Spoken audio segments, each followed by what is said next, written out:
Ang ilan sa mga bagay na aking naobserbahan sa aking pag-aalaga ng tilapia. Una, kung sa mud pond ka mag-aalaga dapat hindi crowded o maliit lang ang stockang density.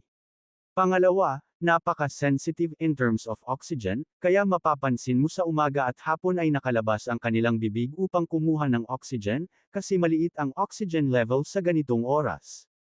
Pangatlo, 8 am to 3 p.m. lang ang oras ng pakain, para mabawasan ang kanilang stress kapag bumaba na ang oxygen level.